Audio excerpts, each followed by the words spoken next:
Hey everyone, welcome back to the channel. Tonight, instead of the usual deep dives into internet drama, I thought we'd take a step back and explore the quieter side of human chaos. So let's start.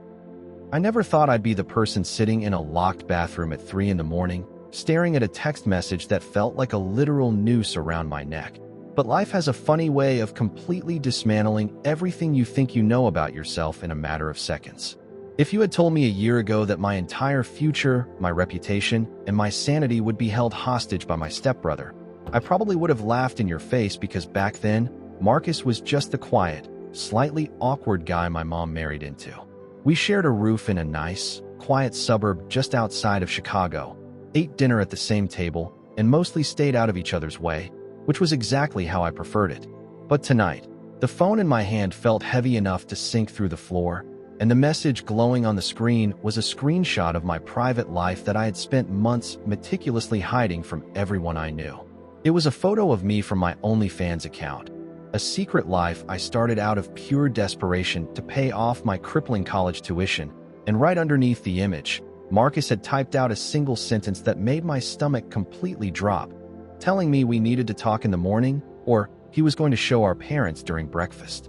To really understand how I got myself into this absolute nightmare, you have to understand the kind of financial pressure that sneaks up on you until you feel like you're literally drowning. I'm 21, a junior at a decent university, and for the last 2 years, I've been working 20 to 30 hours a week at a local coffee shop while maintaining a full course load. My mom married David, Marcus's dad, about 3 years ago, and while they love each other, they aren't exactly swimming in cash, especially with David's medical bills from a back injury last year. They cover our housing and groceries, but tuition, books, and every single personal expense fell squarely on my shoulders. And when my financial aid got cut unexpectedly at the start of the semester, I panicked. I remember sitting at my desk, looking at a balance due that I couldn't possibly pay, realizing that if I didn't come up with $4,000 in a few weeks, I was going to have to drop out and move back into my small childhood bedroom with absolutely nothing to show for it. That was the night I made the decision to create the account, using a fake name, a separate email address, and a completely different location tag to ensure nobody from my hometown could ever stumble across it. I spent hours researching how to hide my identity, blocking my entire home state from accessing the profile, and making sure my face was never fully visible or recognizable in any of the content I posted. For the first few months, the plan actually worked beautifully, and the anonymity gave me a strange sense of security because I was just a faceless girl on the internet making enough money to pay off my bursar account and finally breathe. Every time the monthly deposit hit my bank account, I felt this massive wave of relief, thinking I had found the perfect loophole to my problems without hurting a single soul or risking my reputation. I kept my head down, went to class, did my laundry, and played the role of the quiet, hard-working stepdaughter during family dinners, completely oblivious to the fact that someone under the very same roof was slowly pulling at the threads of my secret. Marcus is 23, a guy who dropped out of community college after a semester and has spent the last couple of years bouncing between part-time retail jobs while spending most of his free time locked in his bedroom playing video games. We never had any major conflicts, but there was always this underlying, uncomfortable energy around him, like he was constantly observing everyone, but rarely contributing anything meaningful to the conversation. My mom always told me to be patient with him because he was still trying to find his path in life, so I did my best to be polite, passing him the salt at dinner, asking about his day, and pretending not to notice the lingering stares he'd give me when he thought I wasn't looking. I just assumed he was lonely or socially awkward, never imagining for a second that behind that quiet, unassuming demeanor was a deeply calculated and malicious streak. Looking back, there were so many tiny warning signs that I completely ignored, like the way he started asking specific questions about how I was suddenly able to afford new textbooks, or how he'd always seemed to be hanging around the hallway right outside my bedroom door whenever I came home late from my retail shifts. The night everything shattered started out completely normal, with my mom making a pot roast and David complaining about the traffic on the I-90 while the four of us sat around the dining table. Marcus was uncharacteristically quiet that evening, barely touching his food, just tapping away on his phone under the edge of the table while his dad scolded him about finding a better job with actual benefits. I remember feeling a pang of pity for him in that moment, watching him nod numbly while his dad lectured him, thinking about how stressful it must be to feel stuck in life while everyone else is moving forward. After dinner, I volunteered to do the dishes just to get away from the heavy atmosphere, put on my headphones, and spend an hour scrubbing pots before heading upstairs to my room to finally get some sleep. I took a long shower, changed into my oversized sweatpants, and was just about to turn off my bedside lamp when my phone vibrated on the nightstand with a notification that shattered my reality into a million jagged pieces. It was an unknown number, but the image that popped up on my screen was instantly recognizable because it was a promotion photo I had uploaded to my private account just 48 hours prior, showing a distinct birthmark on my hip that I had foolishly forgotten to edit out. My heart stopped, a cold sweat breaking out across my neck as I stared at the screen, my brain refusing to process what my eyes were seeing while I frantically tried to convince myself it was just a random internet troll who had somehow tracked me down. But then, the second message arrived, and any illusion of safety I had left was brutally ripped away when the text read, "Nice birthmark, Chloe. I always wondered how you were paying for college, but I never guessed you were doing this." The use of my real name sent a jolt of pure adrenaline through my veins, and before I could even formulate a thought, a third text came through that simply said, "Look out your bedroom door." My hands were shaking so violently, I almost dropped the phone as I stood up, my legs feeling like lead as I walked across the carpet, every single instinct in my body screaming at me to stay inside and lock the door. I turned the handle slowly, pulling the door open just a few inches to peek into the dark hallway.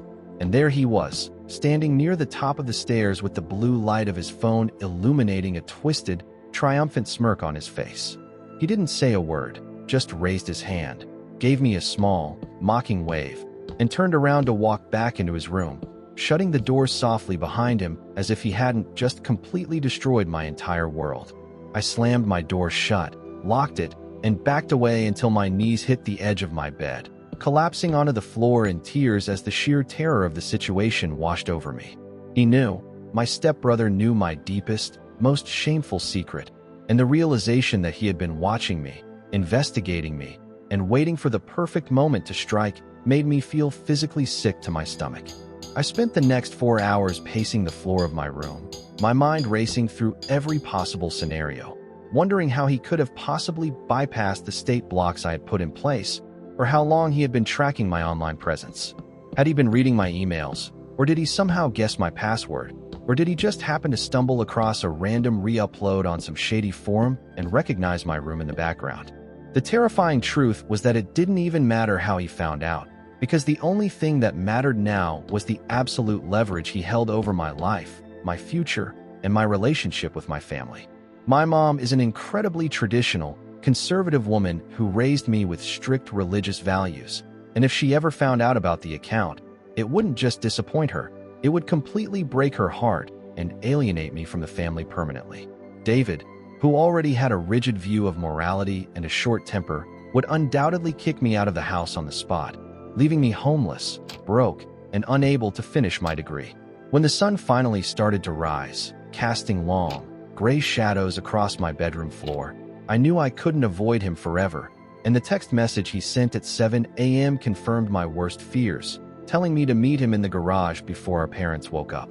I washed my face with freezing water to hide the fact that I had been crying all night, pulled on a hoodie, and walked downstairs with my heart hammering against my ribs like a trapped bird. The house was completely silent, the smell of leftover pot roast still lingering in the kitchen, making the entire environment feel suffocatingly domestic compared to the absolute horror I was experiencing. I walked out into the cold garage, the air smelling of oil and old cardboard, and found Marcus sitting on a workbench, dangling his legs and tossing a small wrench from hand to hand, as if he were just waiting for a friend to go to the movies.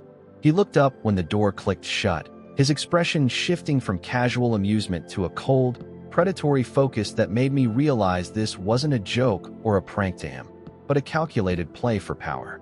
"You look tired, Chloe," he said, his voice entirely too casual, maintaining a calm, even tone that made my skin crawl as he set the wrench down on the wood beside him. I stood near the car, keeping as much distance between us as possible, my voice trembling despite my best efforts to sound firm as I asked him what he wanted from me and how much money it was going to take to make him delete the files. He let out a soft, mocking chuckle, shaking his head as if I had just said something incredibly naive, and leaned forward, resting his elbows on his knees while he looked directly into my eyes. "Money? You think I want your internet money, Chloe? Come on, give me some credit," he whispered, his eyes scanning my face to drink in the sheer panic that I couldn't hide, enjoying every single second of the control he held over me. He stood up from the bench, slowly walking toward me while I instinctively backed up against the side of the family SUV, feeling completely trapped as he stopped just a few feet away, invading my personal space. "I don't want your money, but you're going to start doing things for me around here, and you're going to do them without a single complaint, or your little portfolio goes straight to your mom's Facebook inbox before dinner tonight."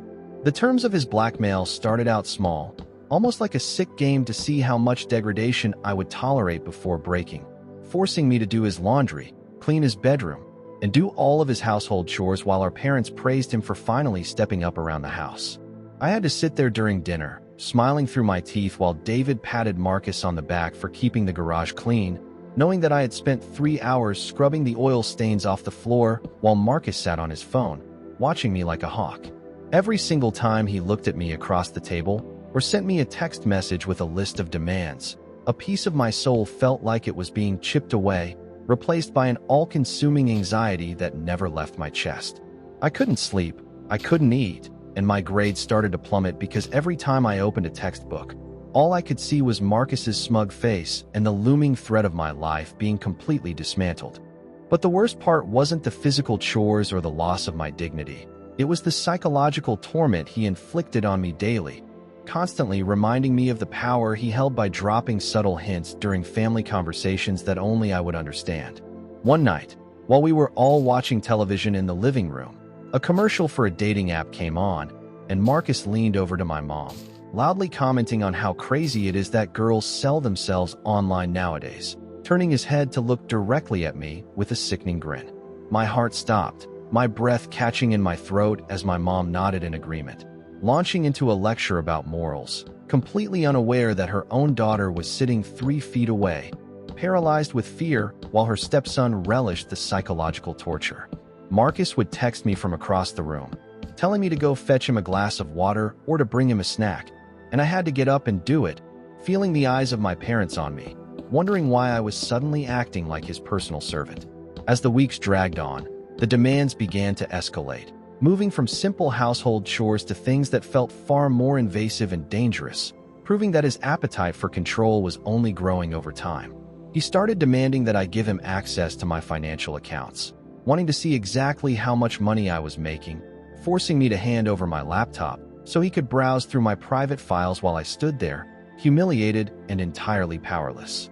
I remember standing in his bedroom, the smell of stale energy drinks and dirty laundry suffocating me, watching him scroll through my banking information with a cold, calculating look in his eyes, realizing that he was mapping out my entire financial independence.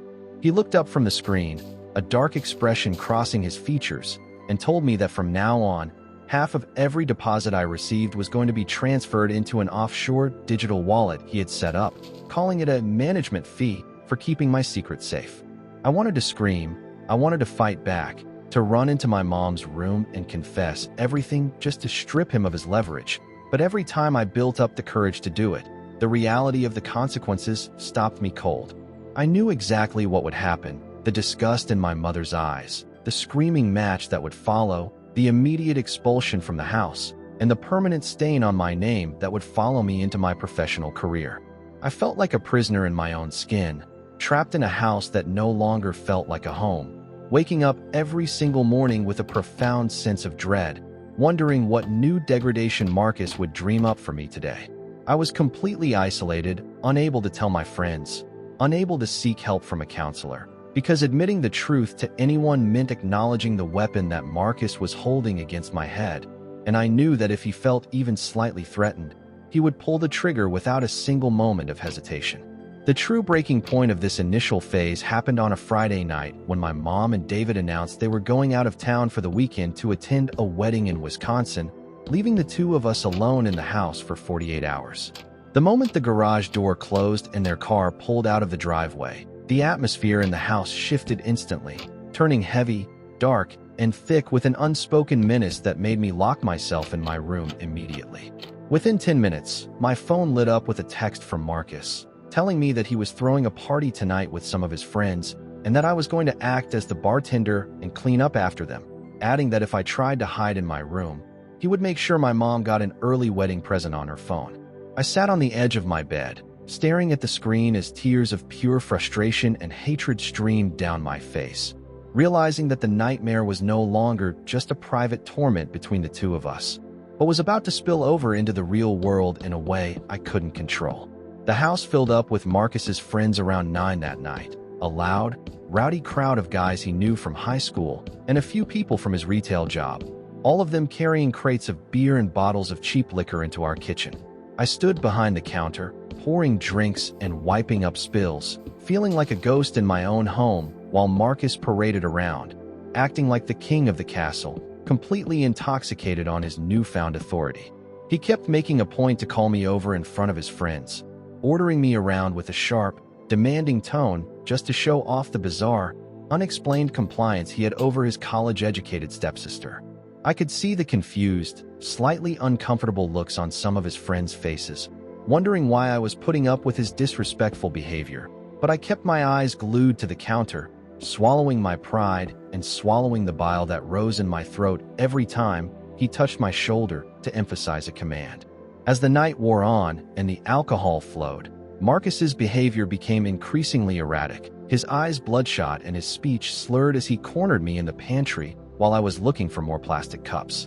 He pressed his hand against the wall next to my head, trapping me in the narrow space, the smell of alcohol and stale smoke radiating off him so strongly it made me want to gag. "You're doing a real good job tonight, Chloe," he whispered, leaning in closer, his voice dropping to a low, menacing rasp that sent a shiver of pure terror straight down my spine. "But you see, my friends think you're hot. They keep asking me about you, and I was thinking, maybe you should show them some of that special talent you have online. Maybe give them a little private show in the living room." The sheer horror of what he was suggesting hit me like a physical blow, my survival instincts finally overriding the paralyzing fear that had kept me submissive for the last few weeks. I pushed past his arm with a strength I didn't know I possessed, shoving him back against the pantry shelves, my voice shaking with a mixture of rage and terror as I looked him dead in the eye and told him that I would rather die, right here, right now, than let him or his disgusting friends touch me or see anything. He stumbled back, momentarily surprised by my defiance, his face twisting into an ugly, furious mask as he reached into his pocket and pulled out his phone, waving it in front of my face like a loaded gun. "You think you have a choice?" he snarled, his thumb hovering over the screen, his voice rising over the muffled bass of the music playing in the living room. "One click, Chloe. One click and your life is over. Your mom finds out. The church finds out. Your university finds out. I will destroy you completely if you don't do what I say." "Then do it," I screamed back, the tears finally spilling over, my chest heaving as I stood my ground in that cramped pantry, the absolute limit of my psychological endurance finally being reached. "Go ahead and send it. Tell them everything. I don't care anymore. I would rather lose my family, my school, and my entire life than spend another single second being your slave." He stared at me, his thumb freezing above the screen, a sudden flash of hesitation crossing his eyes as he realized that he had pushed me too far, that his ultimate weapon only worked as long as I was afraid of the fallout. For a fraction of a second, the power dynamic shifted, and I saw Marcus for what he truly was, a pathetic, insecure coward who was using a stolen secret to make himself feel powerful because he had absolutely nothing else going for him in his miserable life. He slowly lowered his phone, his furious expression melting into a cold, resentful glare, realized that he couldn't push me into physical danger without risking a police intervention that he couldn't handle, and backed out of the pantry without saying another word. I collapsed against the shelves, sobbing silently into my hands. knowing that while I had won this small battle, the war was far from over, and Marcus was going to spend the rest of the weekend figuring out a way to make me pay for defying him. The party finally died down around 3 in the morning, the house left in an absolute state of disaster with red plastic cups, sticky alcohol spills, and cigarette ash covering our nice living room furniture. Marcus had passed out on the couch, snoring loudly with his phone still clutched tightly in his right hand, his fingers loosely wrapped around the device that held my entire life hostage. I stood in the doorway of the living room, staring at his sleeping form, a dark, dangerous thought suddenly taking root in my mind, a realization that the solution to my entire nightmare was sitting right there, completely unguarded. If I could just get his phone, delete the files, and wipe his cloud storage, I could end this extortion once and for all, taking back my freedom before our parents returned on Sunday afternoon. I took a slow, deep breath, my heart pounding so loudly in my ears I was terrified it would wake him up, and began to tiptoe across the hardwood floor, stepping carefully over discarded beer cans and jackets. Every small creak of the floorboards felt like an explosion in the silent house. My eyes locked on Marcus's face, watching for any sign of movement or consciousness as I crept closer and closer to the couch. I knelt down beside him, the smell of his sweat and cheap whiskey washing over me, and slowly, millimeter by millimeter, extended my hand toward the phone resting against his leg. My fingers made contact with the cold metal casing, and I began to gently slide it out from under his loose grip, my breath caught in my throat, praying to whatever higher power was listening that he wouldn't wake up. Just as the phone cleared his fingers, Marcus let out a sharp, sudden gasp, his eyes snapping wide open as his hand shot out like a snake, grabbing my wrist with a crushing, painful grip that made me scream out in terror. He sat up instantly, the drunken grogginess vanishing from his face, replaced by a pure, unadulterated malice as he looked down at me, twisting my wrist until I was forced down onto my knees on the floor. "You actually thought you could steal it from me?" he hissed, his face inches from mine, his grip tightening until my bones felt like they were about to snap. "You stupid, naive little bitch. You think I'm dumb enough to keep the only copies on my phone? I have everything backed up on a secure flash drive hidden somewhere you will never find. And I have an automated email scheduled to send the link to your mother every single week unless I log in to delay it." The realization that he had anticipated my move, that he had built a fail-safe system to ensure my compliance even if I destroyed his phone, completely crushed the last remaining shred of hope I had left in my body. I stopped struggling, letting my arm go limp in his grip, looking up at him with a hollow, empty expression as I realized that I was completely, utterly trapped in a cage of his design with absolutely no way out. He let go of my wrist, shoving me backward onto the floor, laughing a cold, triumphant laugh that echoed through the messy living room as he stood up, pocketing his phone and walking toward the stairs, leaving me broken and defeated amidst the garbage of his party. I spent the rest of Saturday cleaning the house, working like a machine, scrubbing the floors, vacuuming the carpets, and washing the dishes with a numb, emotionless focus, my brain entirely detached from reality. Marcus stayed in his room most of the day, only coming down once to grab food and remind me that my half payment from my OnlyFans account was due by Monday morning, threatening to let the automated email send if the digital wallet wasn't credited. I didn't argue, I didn't fight, I just nodded my head, realizing that if I wanted to survive this, I couldn't use emotion or desperation anymore. I had to stop acting like a victim and start thinking like an adversary. I needed a plan, a real, meticulous plan to destroy his leverage, and that meant I had to find where he was hiding that secure flash drive before our parents got back into town.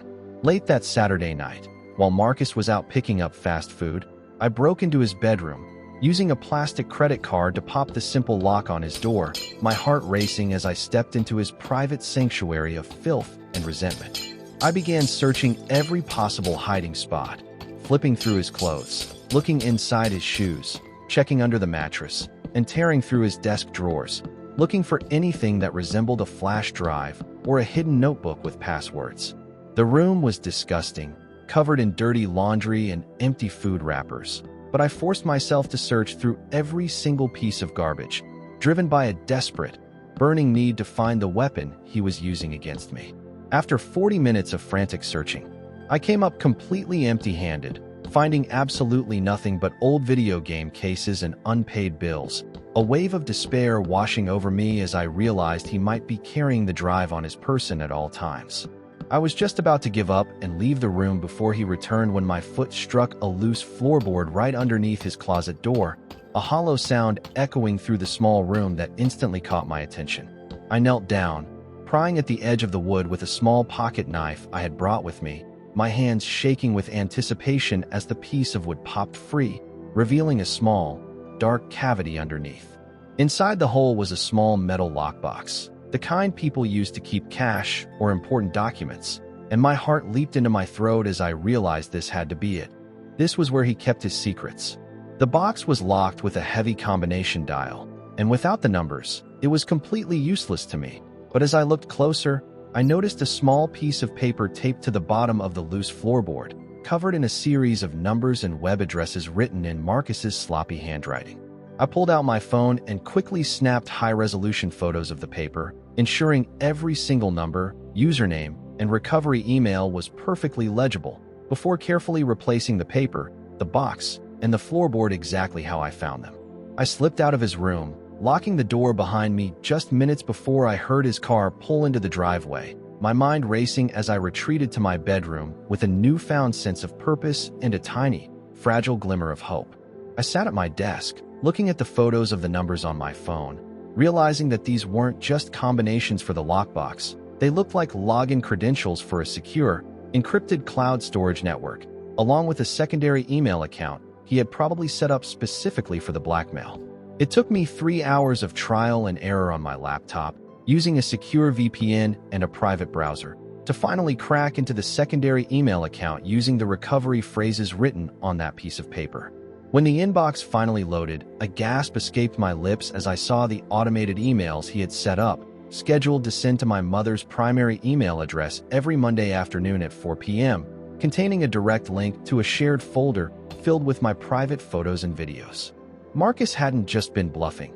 He had built a literal digital time bomb that required him to manually log in and change the delivery date every single week, ensuring that if anything ever happened to him, or if I ever refused to comply, my life would be automatically destroyed without him even lifting a finger. As I looked at the screen, staring at the mechanism of my own torture, a strange, cold calmness settled over me, replacing the fear and anxiety that had paralyzed me for weeks with a sharp, calculating anger. I realized that deleting the emails and wiping the folder right now would be a temporary fix, because Marcus would immediately notice the breach, change his passwords, and use whatever local copies he had on his physical flash drive to ruin me out of pure spite. I couldn't just delete the weapon. I had to disarm Marcus completely, turning the tables so thoroughly that he would be too terrified to ever speak my name again, let alone threaten my future. I needed to gather evidence of his extortion, to document the blackmail, the forced labor, and the financial theft in a way that was so undeniable that if he ever tried to expose me, he would end up in a federal prison cell for felony extortion and cyberstalking. Over the next few days, I became the perfect, submissive stepdaughter and stepsister, paying him the money he demanded, doing his chores without a single word of complaint, and letting him believe that his victory over me was absolute. But behind the scenes, every single interaction we had was being meticulously documented, recorded, and saved to a secure folder of my own that I had hidden across multiple encrypted networks. I wore a tiny voice recorder hidden in my bra every time I spoke to him, capturing his explicit verbal threats, his demands for my OnlyFans income, and his admissions about the scheduled emails he was using to blackmail me.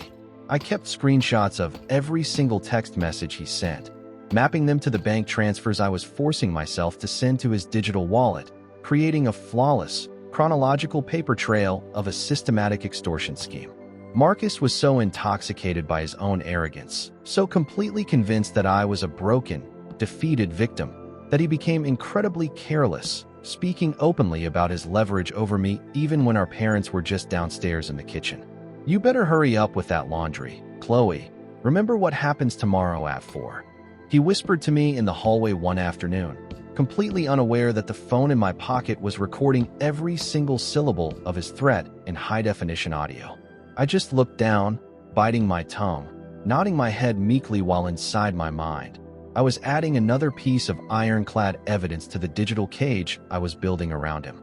I was waiting for the perfect moment to spring the trap, a moment where the leverage would flip completely.